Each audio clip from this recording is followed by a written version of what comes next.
Shalom,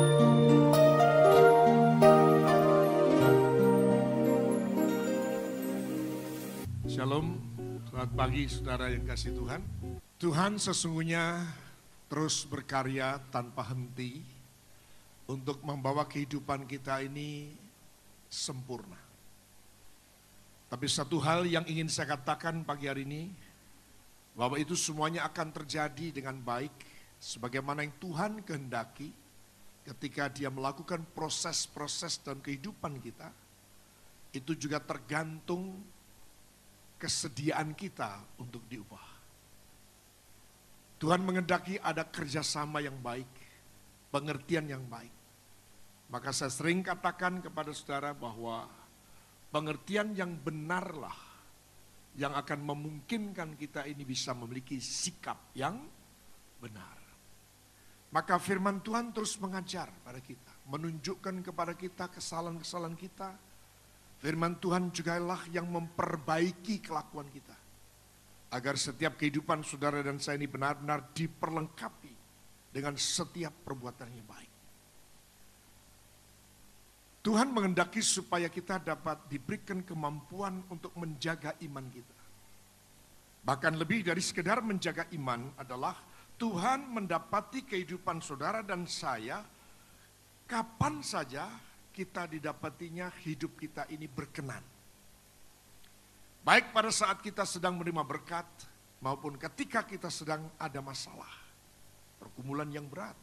Tapi Tuhan tetap melihat kita ini seorang murid yang sungguh-sungguh luar biasa membanggakan Tuhan. Amin.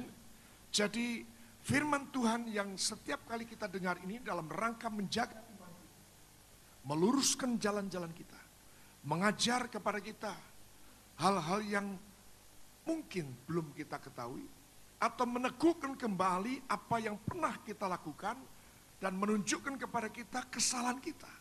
Oh, di sini kesalahan saya. Mengapa doa saya nggak dijawab? Mengapa pergumulan ini terasa begitu berat? Padahal firman memberikan jaminan bahwa pencobaan-pencobaan yang kamu alami adalah pencobaan biasa yang tidak akan melebihi kekuatanmu. Tapi mengapa saat-saat tertentu saudara merasakan begitu berat pencobaan itu? Saudara yang dikasihi oleh Kristus Yesus Tuhan, maka hidup berkenan di hadapan Tuhan itu berbicara tentang sikap hidup kita, berbicara tentang karakter kita. Tuhan sangat peduli dan Tuhan sangat punya kepentingan terhadap karakter kita. Ya, itu yang utama. Banyak masalah yang kita hadapi, banyak yang kita miliki, yang bisa kita buktikan bahwa saya seorang Kristen. Tapi di antara sederetan daftar yang ada itu, Tuhan punya kepentingan terhadap yaitu karakter. Saya buka lebih awal dari Filipi pasal yang kedua untuk mengetahui apa karakter yang Tuhan ingin. Yaitu salah satu yang terdapat di dalam Yesus Kristus. Itu harus ada dalam kehidupan kita. Ya. Ayat 1 saya baca, jadi karena dalam Kristus ada nasihat, ada penghiburan kasih, ada persekutuan roh, ada kasih mesra dan belas kasihan. Karena itu, perhatikan ini, sempurnakanlah sukacitaku dengan ini. Hendaklah kamu sehati sepikir, dalam satu kasih, satu jiwa, satu tujuan. Dengan tidak mencari kepentingan sendiri. Atau puji-pujian yang sia-sia.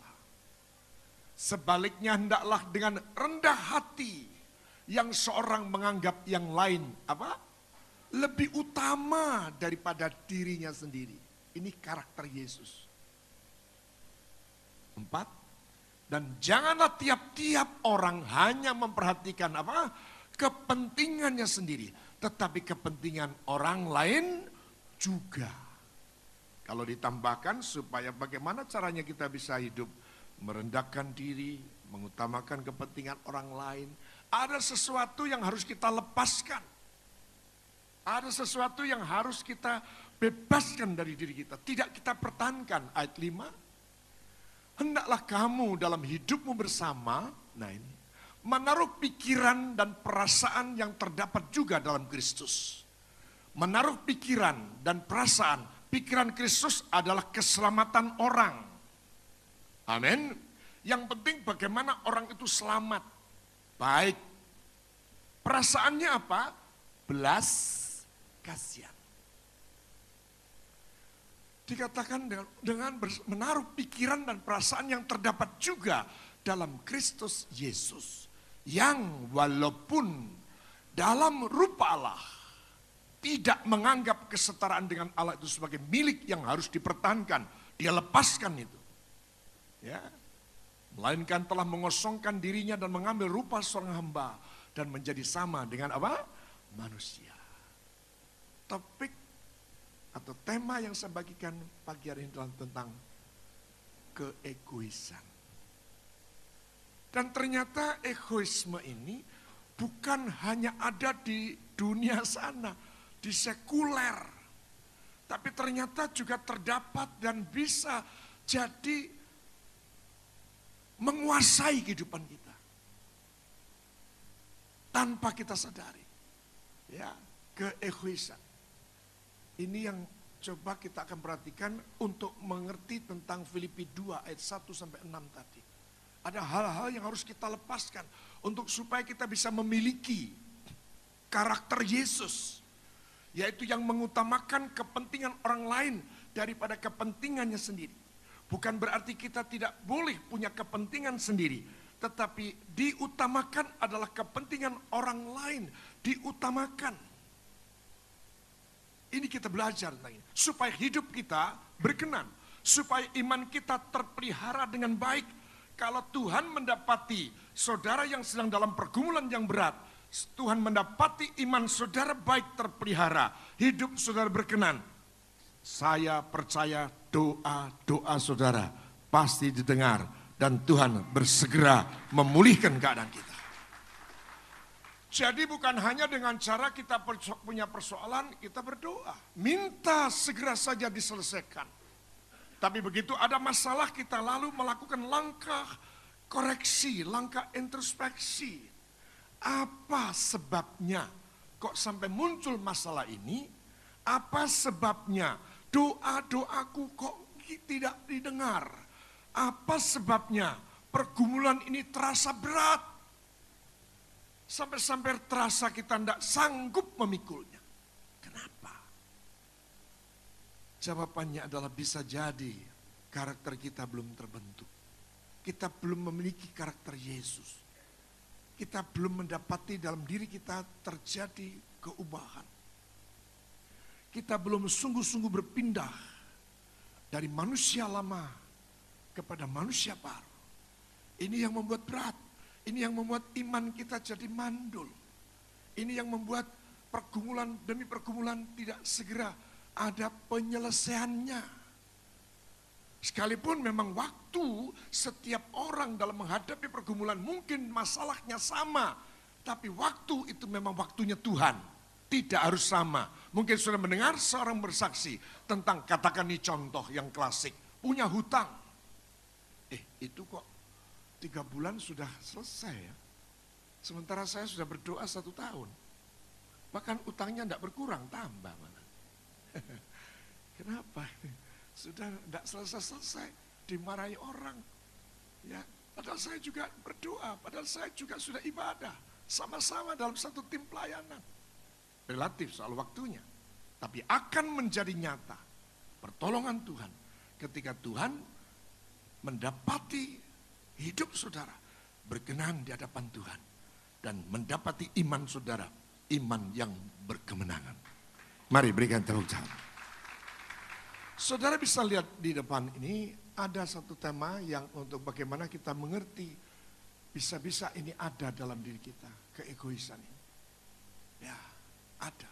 Ya, maka saya membaca selengkapnya karena saya tidak menyoroti yang ada di luar sana, tetapi saya menyoroti yang ada di dalam sini, yaitu kehidupan orang percaya. Ya, kehidupan orang percaya. Matius 20 ayat 20 sampai dengan ke-28. Bukan di dunia sana, tapi saya berbicara di dalam sini. Ya, Karena kita juga memang harus bijaksana, tetapi kita juga harus bijak sini. Setuju ya? Kita di luar bijaksana sih, tapi di dalam rumah tidak bijaksana, tidak bijak sini. Puji Tuhan. Maka datanglah ibu anak-anak Zebedeus serta anak-anaknya itu kepada Yesus. Lalu sujud lalu sujud di hadapannya untuk meminta sesuatu kepadanya. Kata Yesus, apa yang kau kehendaki? Jawabnya, berilah perintah supaya kedua anakku ini boleh duduk kelak di dalam kerajaanmu, yang seorang di sebelah kananmu dan yang seorang lagi di sebelah kirimu. Tetapi Yesus menjawab, katanya, kamu tidak tahu apa yang kamu minta. Dapatkah kamu minum cawan yang harus kuminum? Kata mereka kepadanya, kami dapat. Yesus berkata kepada mereka, cawanku memang akan kamu minum. Tetapi hal duduk di sebelah kananku atau di sebelah kiriku, aku tidak berhak memberikannya. Itu akan diberikan kepada orang-orang bagi siapa Bapakku telah menyediakannya. Mendengar itu marahlah ke-10 murid yang lain kepada kedua saudara itu. Tetapi Yesus memanggil mereka lalu berkata, kamu tahu bahwa pemerintah-pemerintah bangsa-bangsa memerintah rakyatnya dengan tangan besi, dan pembesar-pembesar menjalankan kuasanya dengan keras atas mereka. Tidaklah demikian di antara kamu. Barang siapa ingin menjadi besar di antara kamu, hendaklah ia menjadi pelayanmu. Dan barang siapa ingin menjadi terkemuka di antara kamu, hendaklah ia menjadi hambamu. Sama seperti anak manusia datang bukan untuk dilayani, melainkan untuk melayani. Dan untuk memberikan nyawanya bagi tebusan banyak orang. Semua sekali lagi katakan, amin. Saudara yang dikasihi Kristus Yesus Tuhan. Mengapa, kalau saya mau potong kompas dulu, mengapa kita tidak mau melayani? Tidak lebih mengutamakan orang, tidak mau menyenangkan orang lain, tidak bisa menerima orang lain apa adanya? Jawabnya melalui judul ini, karena masih ada egoisme. Ada kepentingan pribadi yang lebih kuat menguasai hidup ini. Tidak mau melepaskannya itu. Ya, dan ini sesuatu yang sangat-sangat menjadi perhatian Tuhan. Karena apa? Dalam topik keegoisan ini, Yesus lalu berkata, sama seperti anak manusia, datang bukan untuk dilayani, tetapi untuk melayani, untuk memberikan nyawanya menjadi tebusan bagi banyak orang. Amin. Langsung diangkat dalam tema keegoisan, supaya kita semua melepaskan kepentingan pribadi, melepaskan ego yang ada pada kita, agar kita melayani seperti Yesus melayani. Paling tidak kalau arah kita ini sudah berjalan pada tujuan yang benar. Tuhan dari surga itu lihat, aku sudah lihat tujuan hidupnya orang ini sudah benar nih. Memang belum sampai pada tujuan, tapi ketika saja melihat arahnya sudah benar. Seperti anak saudara mungkin pamit. Mah, berangkat kuliah. Loh, ya oke. Loh, kok enggak menuju jalan ke Umbrah sana, tapi kok ke Lawang. Singosari lah, mau kemana tuh? Ya, memang belum sampai pada tujuan si orang itu, tapi pasti ini nyelentung. Tapi ketika orang tua lihat, benar. Bapak di surga tidak pernah tidur. Ketika melihat tujuan hidup saudara sudah benar, saya percaya Tuhan berkenan atas hidup saudara. Arahnya adalah arah untuk belajar, untuk mengerti, untuk berubah, untuk melepaskan kepentingan pribadi, untuk kita datang pada tujuan Tuhan, kehendak Tuhan untuk melayani, belajar melepaskan kepentingan pribadi, belajar mengutamakan kepentingan orang lain. Tuhan sudah sangat disenangkan. Kembali berikan tepuk tangan bagi Tuhan. Maka saudara yang dikasihi Tuhan, poin yang pertama kita coba tengok di sini, seseorang dapat menunjukkan sikap agamawi, tetapi pada saat yang sama ia egois. Maka datanglah ibu anak-anak Zebedeus serta anak-anaknya itu kepada Yesus, lalu sujud di hadapannya. Sujud ini sikap agamawi, sikap rohani. Haleluya, puji Tuhan, puji Tuhan. Wah, bagaimana kabarnya, Bu? Wah, haleluya, haleluya. Orang lihat ini rohani banget nih. Nggak taunya ada tujuan-tujuan pribadi. Ya.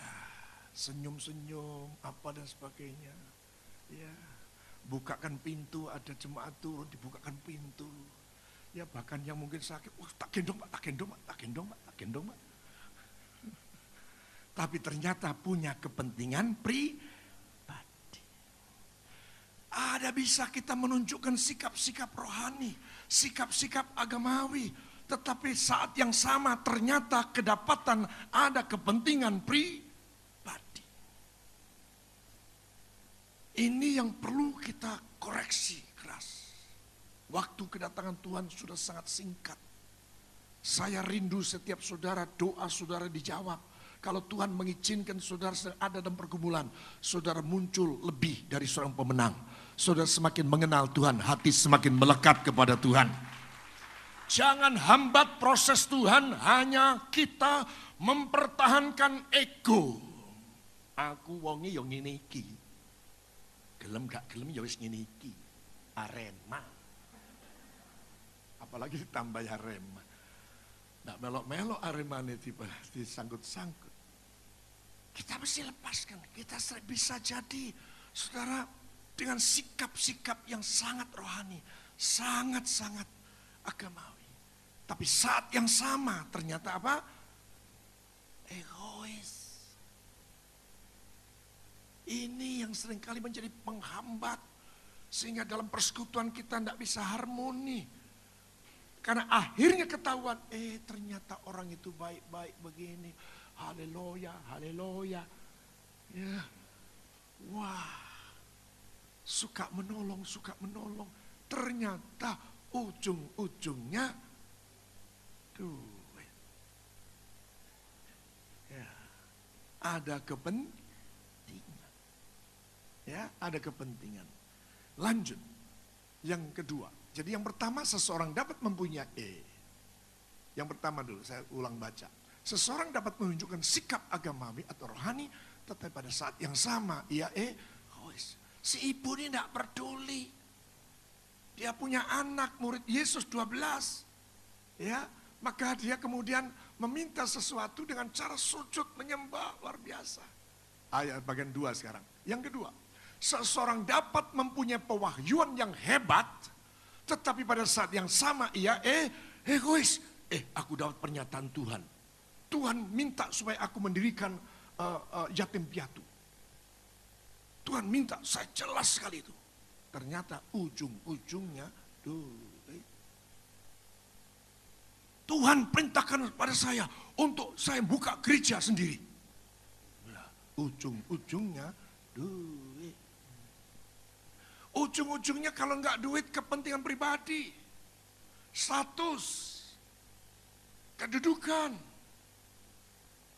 Yang dimana firman Tuhan mengatakan siapa yang meninggikan diri dia akan direndahkan. Pada ajaran Tuhan itu kalau kita ini terus supaya merendahkan diri. Jangan ngangkat-ngangkat dirinya sendiri. Pewahyuan bisa kita dapat. Tetapi ternyata dalam ayat 21 kata Yesus, apa yang kau kehendaki? Ini yang dimaksud pewahyuan. Jawabnya, berilah perintah. Enggak cuma berilah, coba berikan padaku belas kasihan. Enggak, berikan SK. Gitu. Kalau perlu perpu, peraturan pengganti undang. Mantap supaya. Jadi yang lain enggak bisa klaim. Supaya anakku kelak bisa ada di sebelah kananmu dan di sebelah kirimu. Supaya kedua anakku ini boleh duduk kelak di dalam kerajaanmu. Yang seorang di sebelah kananmu dan yang seorang lagi di sebelah kirimu. Lalu kalau mungkin ada yang tanya, lalu yang 10 itu di mana? Enggak apa-apa, yang 10 biar di dapur atau di alam, enggak masalah biar. Yang penting anakku ada di kanan kiriku. Yang lain buka ruh. Egois. Saudara yang dikasih Tuhan, ini yang coba kita mesti mengerti. Karena tema utama tahun 2013 ini Tuhan menghendaki supaya kita mengejar, mengetahui apa yang Tuhan kehendaki. Kita harus mengejar ini, kita harus tahu ini, kita harus segera mau berubah, mau melepaskan hal-hal yang masih tinggal di dalam kita. Yang ternyata itu adalah tanda-tanda kemanusiaan kita yang lama. Tuhan mau supaya itu kita lepaskan. Kita harus meninggalkan semua itu. Seperti pembacaan dalam Filipi pasal 2 tadi. Yang walaupun dalam rupa Allah, dia tidak mempertahankan hal itu sebagai satu hal yang harus dipertahankan. Dia lepaskan. Hendaklah dalam hidupmu bersama memiliki pikiran dan perasaan yang juga terdapat dalam Kristus. Saudara, ini yang coba untuk kita renungkan lebih jauh. Yang ketiga, ini saya ingin tunjukkan contoh-contoh, mungkin saya hanya 1-2, saya akan tunjukkan pada saudara pewahyuan yang kita terima itu bukan untuk kepentingan pribadi. Contoh pewahyuan untuk Abraham di Kejadian 12 ayat 1 sampai 3. Abraham, kamu keluar dari negerimu, tinggalkan rumah bapakmu, dan kamu akan kubawa pergi ke satu negeri yang akan kujanjikan kepadamu. Kira-kira kan begitu. Ya, intinya. Ya, dan kemudian aku akan memberkati kamu, aku akan menjadikan kamu bangsa yang besar. Aku akan memberkati kamu, aku akan membuat namamu masyhur. Dan siapa yang memberkatimu akan diberkati. Dan olehmu kaum di atas muka bumi ini akan diberkati. Pewahyuan yang diterima oleh Abraham bukan untuk dirinya, tapi untuk orang. Dia dipakai oleh Tuhan untuk berkat Tuhan mengalir kepada dirinya untuk diberkatkan kepada orang lain. Pewahyuan itu bukan untuk kita. Contoh pewahyuan Yusuf, yaitu mimpi Yusuf. Dia sharingkan pada bapaknya, dia sharingkan pada saudara-saudaranya. Tapi dia tidak menangkap itu untuk kepentingan pribadi. Saya baca kalau ini di pasal Kejadian 50, saya bagian akhir saya baca dari kisah Yusuf ini, dia berkata seperti ini saudara, pada pasal 50 ayat 18. Juga saudara-saudaranya datang sendiri dan sujud di depannya serta berkata, kami datang untuk menjadi budakmu. Tetapi Yusuf berkata kepada mereka, janganlah takut sebab aku inikah pengganti Allah. Memang kamu telah mereka-rekakan yang jahat terhadap aku, tetapi Allah telah mereka-rekakannya untuk kebaikan dengan maksud melakukan seperti yang terjadi sekarang ini, yakni memelihara hidup suatu bangsa yang besar. Jadi mimpiku itu bukan untukku, pewahyuan itu bukan untukku, tapi untuk orang lain, bahkan untuk bangsa. Ini yang perlu kita pahami secara kasih Tuhan. Demikian juga pewahyuan yang datang dari Allah kepada Musa. Ya, bukan untuk hebatnya Musa. Bahkan Musa akhirnya pun malah tidak masuk ke negeri perjanjian. Ya, Musa ditunjuk mendapatkan pewahyuan dengan jelas. Ya, sehingga yang di mana pada saat itu terjadi semacam perdebatan begitu ya antara Allah dengan Musa, ayat yang ke-7. Ya, di situ saya langsung saja mengajak kita untuk ngerti. Dan Tuhan berfirman, aku telah memperhatikan dengan sungguh-sungguh kesalahan umatku di tanah Mesir, dan aku telah mendengar seruan mereka dan disebabkan oleh pengarah-pengarah mereka, ya aku mengetahui penderitaan mereka. Ya, saya kalau melompat ayat yang ke-10, jadi sekarang pergilah, aku mengutus engkau kepada Fir'aun untuk membawa umatku orang Israel keluar dari Mesir. Pewahyuan sekali lagi bukan untuk kepentingan kita, tapi untuk kepentingan orang lain. Ya, demikian juga kepada Joshua, kepada Yohanes Pembaptis, demikian juga kepada Saulus, yang akhirnya menjadi Paulus. Ya, tidak, pada waktu itu Petrus tidak mau datang untuk mendoakan Saulus. Tidakkah Tuhan tahu siapa mereka? Ini kan dia akan penganiaya jemaat. Tidak, aku akan pakai dia untuk orang-orang yang tidak bersunat. Pewahyuan datang. Saudara yang dikasihi oleh Kristus Yesus Tuhan, saya bergerak melayani ini pun datangnya dari pewahyuan. Bergerak, saya berjalan karena pewahyuan. Tapi jangan sampai kedapatan itu ujung-ujungnya adalah kepentingan pribadi. Yang setuju dengan firman ini berikan tepuk tangan. Lanjut. Tuhan menghendaki supaya kita mengejar apa yang mendatangkan damai sejahtera. Ya, membangun damai sejahtera dan membangun. Bukan kepentingan pribadi, tetapi membangun kebersamaan. Roma 14 ayat 19 dikatakan, sebab itu marilah kita mengejar apa yang mendatangkan damai sejahtera yang berguna untuk saling membangun. 15:2, setiap orang yang di antara kita harus mencari kesenangan sesama kita demi kebaikannya untuk membangunnya bersama-sama. Yang ketiga, orang yang egois jika melihat kesempatan untuk mendapatkan apa yang mereka inginkan, mereka akan bertindak tanpa berpikir. Yang penting bertindak dulu, mikir belakangan.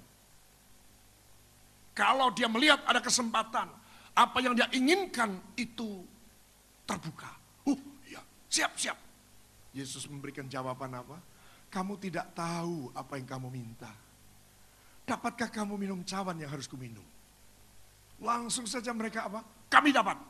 Kami itu berarti ibu sama 2 anak. Ya. Jadi ibunya ya kepentingan pribadi, anaknya ikut di dalam situ. Bukan hanya ibu ini. Tapi 2 murid ini pun punya kepentingan sendiri. Lalu dia menjawab kalau mereka dapat, katanya, dapat. Jadi orang egois jika melihat kesempatan untuk mendapatkan apa yang mereka inginkan, mereka bertindak tanpa berpikir. Kamu mau? Mau. Pokoknya. Saudara yang dikasih Tuhan, kita sedang belajar bagaimana hidup berkenan di hadapan Tuhan. Amin. Kalau firman ini mengkoreksi kehidupan kita, bersegeralah kita akan bertobat dan kita akan mau diubahkan Tuhan. Supaya hidup saudara hari ini, besok, minggu depan, bulan depan, sampai Tuhan Yesus datang, berkenan di hadapan Tuhan. Mari berikan tepuk tangan. Lanjut. Dan orang yang egois selalu hidup dalam rasa tidak aman, insecurity. Ya, adalah tanda dari keegoisan. Ayatnya tadi katakan, mendengar itu marahlah ke 10 murid yang lain kepada kedua saudara itu. Ternyata 10 murid yang lain pun ternyata juga ada egonya. Sehingga marah, duh enak, kamu 2 di kanan kiri lah, saya di mana? Ya, aku tak di depannya aja kalau gitu. Ya, marah mereka, enak aja. Kamu datang terakhir mau ngambil tempat yang paling enak. Marah mereka, insecure. Tapi kalau saudara melihat ada orang yang bertumbuh, ada orang yang dipakai Tuhan. Mungkin saudara lebih senior sebagai seorang Kristen. Mungkin saudara lebih senior dari sebagai orang hamba Tuhan. Tapi ketika melihat orang itu yang baru saja bertobat, bahkan terus bertumbuh, dipakai Tuhan. Pasti saudara akan mengangkat kedua belah tangan. Bersukacita, Tuhan Yesus itu memang luar biasa. Memakai orang itu. Amin. Tapi saudara tidak akan berkata, kowe kuwi sopo. Bocah wingi sore ya. Ya kan? Orang yang berkata begitu, ini berarti ada egois, insecure, rasa tidak aman. Aku iso-iso dibalap mbak wong iki. Mumpung dorong tak tepil ae. Tak jegal, saya berikan isu, saya gosipkan orang ini. Supaya plek, ya. Tapi sekali lagi kalau saudara tidak hidup dalam insecurity, saudara tidak hidup dalam rasa tidak aman, saudara tidak punya kepentingan untuk diri pribadi, tapi gereja yang penting maju, kerajaan Allah diperluas, banyak jiwa dimenangkan, saya percaya saudara akan support, saudara tepuk tangan yang paling meriah bagi Tuhan Yesus. Itu contoh di 1 Samuel, contoh Saul dan Daud. Ya, contoh Saul dan Daud. Jadi begitu saja si Daud itu dipuji-puji, wah luar biasa, sobio saudara, luar biasa. Marah itu namanya Bang Saul ini. Ya. Ayat 8 ya, atau ayat 6 sampai 8 saya baca. Tetapi pada waktu mereka pulang, ketika Daud kembali sesudah mengalahkan orang Filistin itu, keluarlah orang-orang perempuan dari segala, apalagi yang memuji perempuan, saudara. Waduh. Ya, yang keluar kok ya di sini kisahkan perempuan-perempuan aja. Perempuan itu ya gitu, muji-muji. Mesti kan dua-duanya. Ya, dari segala kota Israel menyongsong Raja Saul sambil menyanyi dan menari-nari dengan memukul rebana, dengan bersukaria dan dengan memunyikan gerincing. Dan perempuan itu menari-nari itu, menyanyi berbalas-balasan katanya, Saul mengalahkan beribu musuh, tetapi Daud berlaksa-laksa. Lalu bangkitlah amarah Saul dengan sangat, dan perkataan itu menyebalkan hatinya, sebab pikirnya kepada Daud, diperhitungkan mereka berlaksa-laksa, tetapi kepadaku diperhitungkannya beribu-ribu. Akhir-akhirnya jabatan raja itu akan jatuh kepadanya. Sejak hari itu maka Saul selalu mendengki kepada Daud. Tolong bebaskan diri saudara dari kepentingan pribadi. Tolong bebaskan saudara dari rasa tidak aman, insecurity. Tolong bebaskan saudara dari kedengkian. Supaya hidup saudara dan saya, kapanpun kita ada, masalah besar, masalah kecil, doa kita mungkin belum sempurna, tapi yang penting Bapak kita sudah berkenan atas hidup kita, pasti kita akan segera dipulihkan. Tepuk tangan lagi bagi Tuhan yang luar biasa. Lanjut. 5, kita harus menyalipkan keegoisan kita dan belajar melayani sebagai hamba. Firman-Nya dalam pembacaan kita tadi ayat 25-27, tetapi Yesus memanggil mereka lalu berkata, kamu tahu bahwa pemerintah-pemerintah bangsa-bangsa memerintah rakyatnya dengan tangan besi. Pembesar-pembesar menjalankan kuasa dengan keras atas mereka. Tidaklah demikian di antara kamu. Barang siapa ingin menjadi besar di antara kamu, hendaklah ia menjadi apa?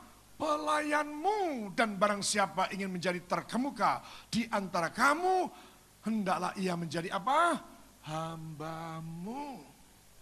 Jadi harus ada keberanian, harus ada kerelaan untuk diproses. Untuk kita belajar melayani sebagai seorang hamba, menyalipkan ego itu tadi.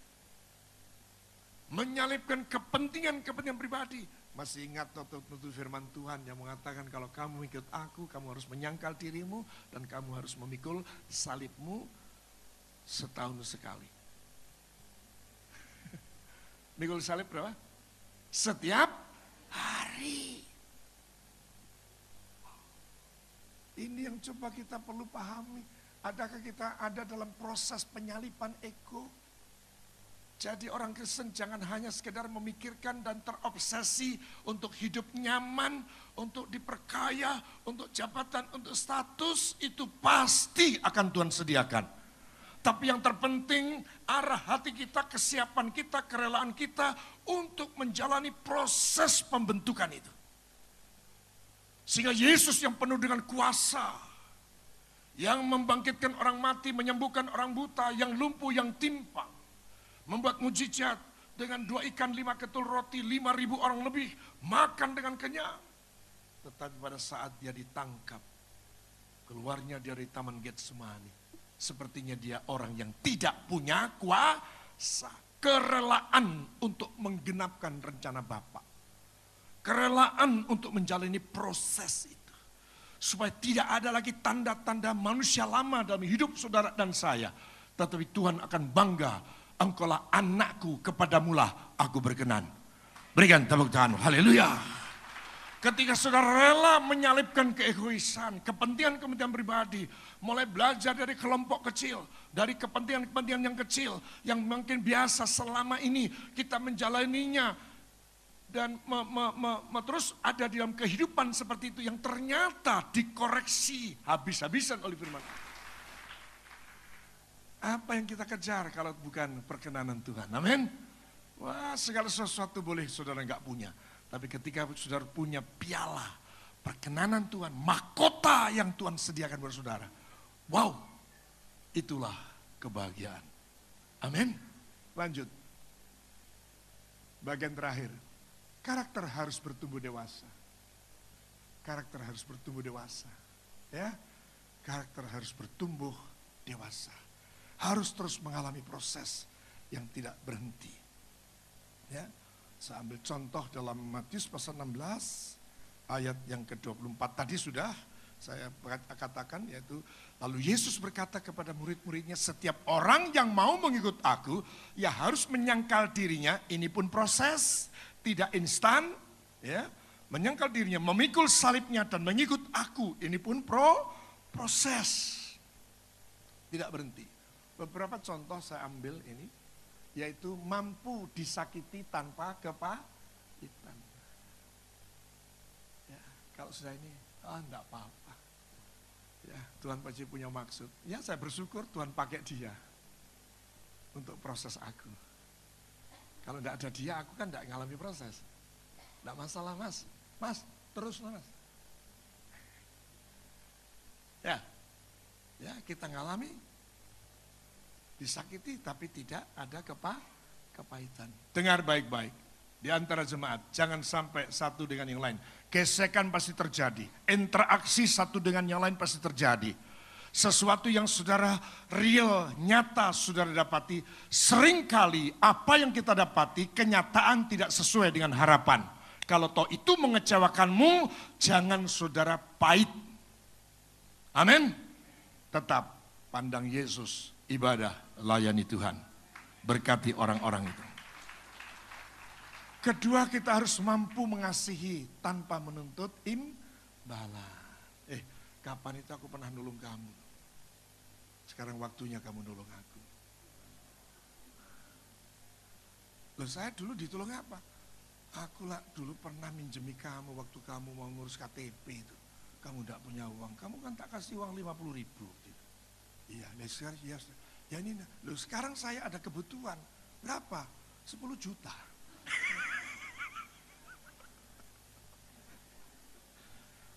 Dulu nolong 50.000. Sekarang saya punya kebutuhan ini. Tulungan ganti aku. Yang penting tulungan. Nah iya tolong, ya tolong. Berapa? 10 juta. Loh ya opre. Saya ingin ngajak saudara, apa yang saudara lakukan untuk orang lain. Jangan sekali-kali saudara menuntut balas. Biarkan Tuhan Yesus yang memberkati saudara. Berikan tepuk tanganmu. Haleluya. Jangan pernah mengharapkan puji-pujian. Jangan pernah mengharapkan saudara dipuji atau mendapat terima kasih. Tidak usah. Tuhan sajalah, itu Tuhan, itu Tuhan. Harapkan saja balasan yang daripada Tuhan. Pasti melebihi dari apa yang sudah doakan, melebihi dari apa yang sudah pikirkan. Dan sesuatu yang tidak pernah kau dengar, yang tidak pernah kau lihat, bahkan timbul dalam hatimu. Bapak kita luar biasa. Tapi kalau saudara mengharapkan imbalan, terima kasih, lalu apa dan sebagainya, dipuji-puji dari Tuhan, saudara nggak dapat apa-apa. Tidak akan pernah. Ya, yang ketiga, mampu untuk diabaikan tanpa self pity, tanpa rasa minta kasihani, ya, tanpa minta dikasihani. Cerita kemana-mana, saya ini begini loh, begini loh, begini loh. Supaya orang berbelas kasihan. Ya, saudara yang kasih Tuhan, kita tidak mungkin tidak pernah tidak diabaikan. Pasti pernah mengalami. Dan kalau saudara mengalami ini, puji Tuhan, aku pernah mengalami sebagaimana Yesus mengalami. Yesus yang luar biasa, yang sudah membuat mujizat sedemikian. Dia ada saat di mana dia terabaikan. Orang lain dia selamatkan. Dirinya sendiri nggak bisa diselamatkan. Ayo Raja Israel, muduna. Kita cangkruk makan di situ.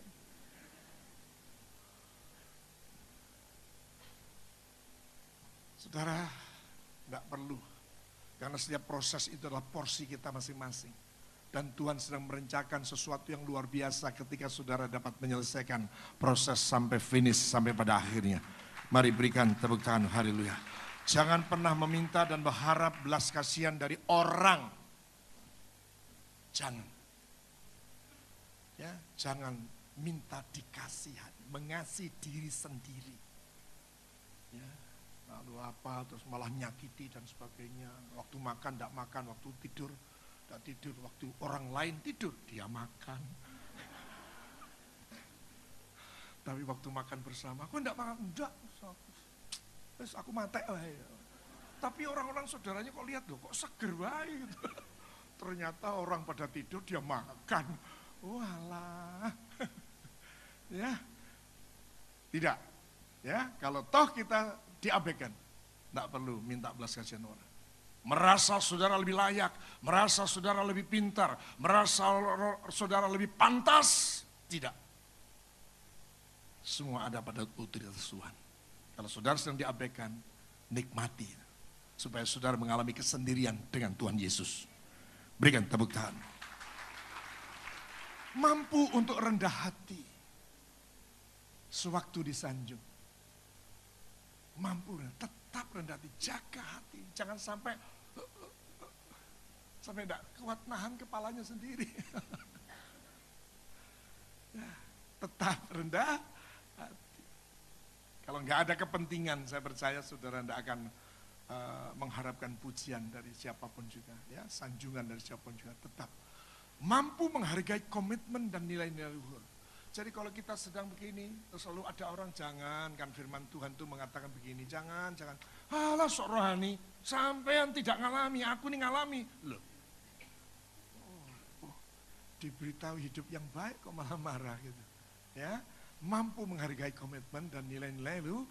Jadi kalau ada orang sregep, ada orang rajin, jangan alah itu cari muka itu. Jadi orang yang ngomong ini dia tidak tahu kalau orang itu sudah punya muka. Ya. Jadi kalau ada orang rajin, punya komitmen, punya integritas yang tinggi, seorang yang disiplin, selalu on time dan sebagainya. Enggak, kamu tuh mau jadi apa? Mau jadi hamba Tuhan? Tak lihat kamu tuh waktunya ibadah belum mulai kamu sudah duduk. Waktunya pengajaran kamu sudah ada. Wah, waktu doa belum datang. Imamnya saja hamba Tuhannya belum datang, kamu sudah datang.